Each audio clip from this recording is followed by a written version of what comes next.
ప్రభునందు ప్రియా దేవుని ప్రజలందరికీ ప్రభు పేరట ప్రత్యేకముగా వందనాలు తెలియచేసుకొనుచున్నాను. క్రొత్త నిబంధనలోని 4 సువార్తలు అనే అంశమునకు సంబంధించి 9వ ఎపిసోడు యోహాను సువార్త పరిచయం.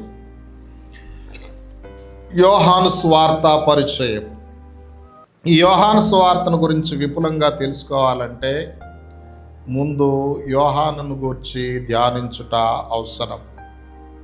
ప్రస్తుతం యోహాను గూర్చి తెలుసుకుందాం. ఇతడు భాగ్యవంతుడైన జాలరి కుమారుడు. ఇతని తల్లి పేరు సలోమే. ఈమె తన ఆస్తితో ప్రభువుకు ఉపచారం చేసినట్లు లోకాసువార్త 8వ అధ్యాయం 3వ వచనంలో రాయబడి ఉంది. వీరి కుటుంబము పేరు పొందిందని మనం చదువుచున్నాము. జతగాండ్రు కూడా ఉన్నారని మార్కు సువార్త 1వ అధ్యాయం 20వ వచనం, మత్తయి సువార్త 4వ అధ్యాయం 21, 22 వచనాలలో వ్రాయబడి ఉంది. యోహాను సువార్త 19:27ను బట్టి వీరికి యెరూషలేములో మంచి గృహం కూడా ఉన్నట్లు తోస్తుంది.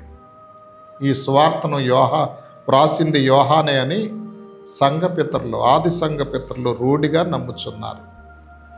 ఈయనకి యేసు ప్రేమించిన శిష్యుడు, యేసు రొమ్మును ఆనుకున్న శిష్యుడని యోహాను 13:23లో ప్రత్యేకమైన నామధేయాలు ఉన్నాయి.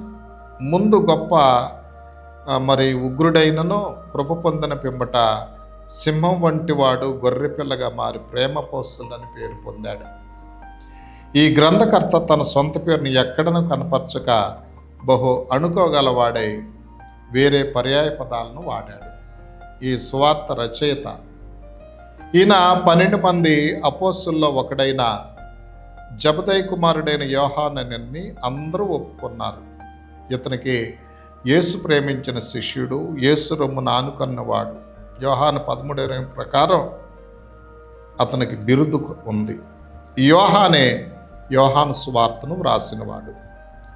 ఈ సువార్తను రచించిన కాలము, స్థలము. ఈ సువార్త ఎఫెసు నందు క్రీస్తు శకం 90-96 మధ్యకాలంలో వ్రాయబడినట్లు నమ్ముతారు. ప్రభు పరలోకారోహణ అనంతరం 50 సంవత్సరాల తరువాత ఈ సువార్త గ్రీకు భాషలో వ్రాయబడింది. మిగతా సువార్తలు వ్రాయబడిన పిమ్మట యోహాను తన మరణమునకు ముందు దీన్ని రాశాడు. ఈ కాలమందు ఈయన ఎఫెసు సంఘమునకు అధ్యక్షుడిగా ఉన్నాడు. ఆ సమయంలోనే ఎఫెసు పట్టణంలో ఇది వ్రాయబడింది. ప్రియదేవుని బిడ్డలారా, యోహాను సువార్తను ఏ ఉద్దేశంతో వ్రాశారు, ఏ కోణంలో రాశాడు యోహాను గారు? అపోస్తులైన యోహాను గారి కాలంలో కొందరు దుర్బోధకులు బయలువెడలి యేసు దేవుడు కాడు, మనుష్యుడిగా జన్మించక మునుపు ఆయన నిత్యుడు కాడు అని సత్యానికి విరుద్ధంగా బోధించారు. యేసు దేవుడు కాదు, మానవుడిగా రావటానికి ముందు ఆయన నిత్యత్వంలో లేడు, నిత్యుడు కాదు అన్నారు. అప్పుడు వాళ్ళ నోరు మోయించాలని సంఘస్థులందరూ ఆయన కోరగా సంఘస్థులను ఉపవాసం ఉండి ప్రార్థన చేయమన్నాడు. ఈయన కూడా ఉపవాసం ఉండి ప్రార్థన చేసినప్పుడు ఈయనకి మంచి దేవుడు దైవ ప్రేరణతో ఈ సువార్తను వ్రాయట జరిగింది. ఆదియందు వాక్యము ఉండెను, వాక్యము దేవుని యొద్ద ఉండెను, వాక్యము దేవుడై ఉండెను, ఆయన ఆదియందు దేవుని యొద్ద ఉండెను, సమస్తమును ఆయన మూలముగా కలిగినదేది ఆయన లేకుండా కలగలేదు అని ప్రారంభించి ఆ వాక్యము శరీరధారి అయి కృపాసత్య సంపూర్ణుడిగా మన మధ్య నివసించాడని ఇలా చాలా చక్కగా మీరు గనక యోహాను సువార్త 1వ అధ్యాయం 1వ వచనము నుండి 18వ వచనం వరకు చూడండి. యోహాను సువార్తకు ఉపోద్ఘాతం. దేవుని బిడ్డలారా, కంఠస్థం చేయాలి ఆ 18 వచనాలు. యోహాను సువార్త గొప్ప సువార్త ఏమండి, దానిలో జీవం ఉంటుంది యోహాను సువార్తలో. ఇంతకీ మీరు యోహాను సువార్త అంతా చదివారా? అసలు సువార్తలు చదవరు సేవ చేసేవాళ్ళు.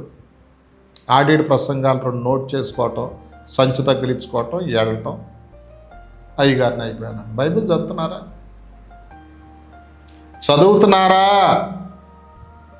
ఆ 3 రీడింగుల క్యాలెండర్లో చూసి ఆదివారం చెప్పటం, తినటం, పడుకోవటం, మళ్ళీ వచ్చే ఆదివారం ఆ 3 రీడింగులు క్యాలెండర్లో చెప్పడం. బైబిల్ను రోజు ధ్యానించాలయ్యా. జీవాహారం, దివ్య సప్రసాదం జీవాహారమేగా ప్రభు భోజనం. వాక్యానికి ఎందుకు ప్రాధాన్యత ఇవ్వవు? దివ్య సప్రసాదం వద్దంట్లా, ప్రభు భోజనం వద్దంట్లా. వాక్యం చదవాలా వద్దా? ప్రభు శరీర రక్తాలే జీవాహారం, దివ్య సప్రసాదం. జనాల్ని వాటి చుట్టూ తిప్పుతున్నావు, కరెక్టే. వాక్యం చుట్టూ తిప్పాలా వద్దా? వాక్యం నువ్వు చదవాలా వద్దా? డివైన్ ఆఫీసులో ఈ ప్రార్థనలో నోటితో చెప్తే సరిపోద్దా నువ్వు? బైబిల్ వాక్యం చదవాలా వద్దా? బైబిల్ వాక్యం ధ్యానించకుండా ఏం ప్రసంగం చేయగలుగుతావు? ఆది యందు వాక్యం ఉండెను, వాక్యము దేవుని యొద్ద ఉండెను, వాక్యము దేవుడై ఉండెను. దేవుని నామానికి స్తోత్రం, హల్లెలూయా. డివైన్ ఆఫీసులో ప్రార్థనలో బైబిల్ నుంచి తీయబడ్డాయే, కీర్తన గ్రంథంలో నుంచి తీయబడ్డాయే. అవి చదివే బదులు కుంటోడు కర్రలాగా బైబిల్ చదువయ్యా. బైబిల్లో కావలసినంత దైవ ప్రత్యక్షత ఉంది. బైబిల్ ఎంత ధ్యానిస్తే అంత పరిశుద్ధాత్మతో నింపబడతావు. బైబిల్ నుంచి తీయబడ్డాయే ఇవన్నీ. చదువు, సొంతగా ధ్యానించు, వాక్యం మీద ఆధారపడు. వాక్యం నిన్ను మారుస్తుంది, వాక్యము నీకు శక్తినిస్తుంది. ప్రభునందు దేవుని బిడ్డలారా, యోహాను వాక్యం మీద ఆధారపడ్డాడు. ఆయన కాలంలో డివైన్ ఆఫీసులు లేవు, ఆయన కాలంలో ఈ క్రమాలన్నీ లేవు. ప్రభు దగ్గర నేర్చుకున్న దాని ప్రకారం, వాక్య ప్రకారం జీవించారు. దేవుని నామానికి స్తోత్రం, హల్లెలూయా. యోహాను సువార్తలో యోహాను యొక్క దైవత్వాన్ని గురించి విపులంగా వ్రాశాడు. యోహాను సువార్త 20:31 యేసు దేవుని కుమారుడైన క్రీస్తు అని మీరు నమ్మునట్లును, నమ్మి ఆయన నామందు జీవం పొందినట్లు ఇవి వ్రాయబడినని తన సువార్తను వ్రాయట్లో గల ఉద్దేశమును తెలియచేశాడు. దేవుని కుమారుడని ప్రూవ్ చేయబడింది యోహాను సువార్తలో. ప్రకటన గ్రంథం 4:7 4 జీవుల్లో పక్షిరాజుతో యోహాను సువార్తను పోలుస్తారు. ప్రభునందు ప్రియులారా, పక్షిరాజు అంటే గ్రద్ద, సూర్యుని వైపు తిన్నగా చూస్తుందంట. అవునా? నువ్వు తిన్నగా చూడు, మన మానవులను తిన్నగా సూర్యుని వైపు చూస్తే కళ్ళు మాడిపోతాయి. గ్రద్ద ఒకటే తిన్నగా చూడగలదంట. అలాగే యేసు ప్రభు దైవత్వాన్ని తిన్నగా చూపిస్తుందంట యోహాను సువార్త. దైవత్వాన్ని స్ట్రైట్గా చూపిస్తుంది యేసు దేవుడని. అందుకనే పక్షిరాజుతో పోల్చాడు యోహాను సువార్తను. అవునా? యోహాను సువార్త ఎంత గొప్ప సువార్త అండి. ఎన్నిసార్లు చదివినా జీవం ఒట్టి పడుతుందండి యోహాను సువార్తలో. తేట తెల్లగా రాశాడు. తర్వాత యోహాను సువార్త ప్రత్యేక రచనా రీతిని మనం చూస్తే, యోహాను తన సువార్తలో 7 అనే అంకెను విశేషార్థంలో ఉపయోగించినట్లు తెలుస్తుంది. యేసుకు కీర్తనీయమైన పేర్లు 7, యేసు చేసిన అద్భుత కార్యాలు 7, సాక్ష్య ప్రస్తావనలు 7, యేసు తన గురించి తాను చేసుకున్న ప్రకటనలు 7.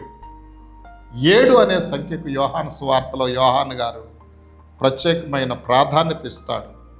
ఆయనకున్న 7 పేర్లు ఏంటో చెప్పనా?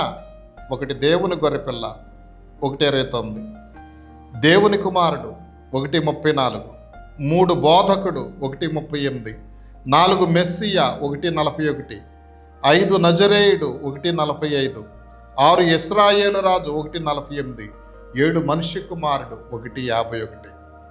7 పేర్లు ఉన్నాయి యేసు ప్రభుకి. తర్వాత ఆయన చేసిన 7 అద్భుతాలు. మొదటి అద్భుతం కానాలో వివాహం, యోహాను సువార్త 2:1-12. 2 ప్రధానాధికారి కుమారునికి ఆరోగ్య దానం, 4:43-45. 3 బేతస్తా కోనేటి వద్ద స్వస్థత, 5:1-9. 4 5,000 మందికి ఆహారం, 6:1-13. 5 యేసు నీటిపై నడక, 6:6-21. 6 పుట్టుగ్రుడ్డివానికి దృష్టిదానం, 9:1-17. లాజరు పునరుజ్జీవనం, 11:1-44. ఇక 7 సాక్ష్యాలు.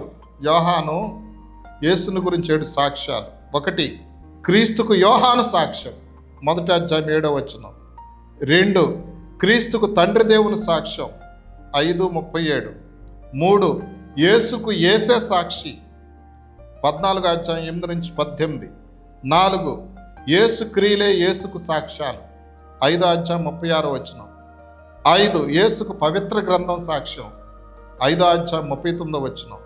6, యేసుకు పరిశుద్ధాత్మ సాక్ష్యం 15:26. 7, యేసయ్యకు శిష్యుల సాక్ష్యం 15:27. ఇక యోహాను సువార్తలో 7 ప్రకటనలు చేశాడు యోహాను. జీవాహారము నేనే 1, 6:31-35. 2, లోకమునకు వెలుగును నేనే 8:12. 3, గొర్రెలపు ద్వారము నేనే 10:7. 4, మంచి గొర్రెల కాపరిని నేనే 10:4-5. 5, పునరుత్థానం జీవము నేనే 11:25. 6, నేనే మార్గం సత్యం జీవమును 14:6. 7, నిజమైన ద్రాక్షవల్లి నేనే 15:1. ఇక ముఖ్యమైన వచనం, దేవుని కుమారుడైన క్రీస్తు యోహాను 20:31లో ఇందు 7 సంవత్సరముల చరిత్ర ఉంది. విషయ విభజనం, అవతారం ద్వారా క్రీస్తు ప్రత్యక్షమగుట 1:1-18. 2, అందరికీ ప్రత్యక్షమగుట 1:19 12-19 వరకు. 3, అపోస్తలులకు ప్రత్యక్షమగుట 12-50 వరకు. 4, అర్పణ ద్వారా ప్రత్యక్షమగుట 18-19 వరకు. పునరుత్థానం ద్వారా ప్రత్యక్షమగుట 20-21. ప్రియమైనటువంటి దేవుని బిడ్డలారా, ఈ విధంగా యోహాను సువార్తను గురించి చెప్పబడి ఉన్నది. యోహాను సువార్తను బాగా చదవండి, ధ్యానించండి. యోహాను సువార్త చదివితే, ధ్యానిస్తే జీవం ముట్టిపడుతుంది. గొప్ప సువార్త ఈ సువార్త. అటువంటి కృప పరిశుద్ధాత్మ దేవుడు మనకందరికీ దయచేయుదురుగాక. ఆమేన్. తండ్రి, మీకు వందనాలు.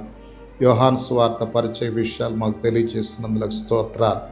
ఈ విషయాల ప్రకారం యోహాను సువార్తను ధ్యానించి జీవం పొందే కృప మాకు దయచేయమని యేసు పరిశుద్ధ నామంలో ప్రార్థించి స్తుతించి వేడుకొనుచున్నాం పరమ తండ్రి. ఆమేన్.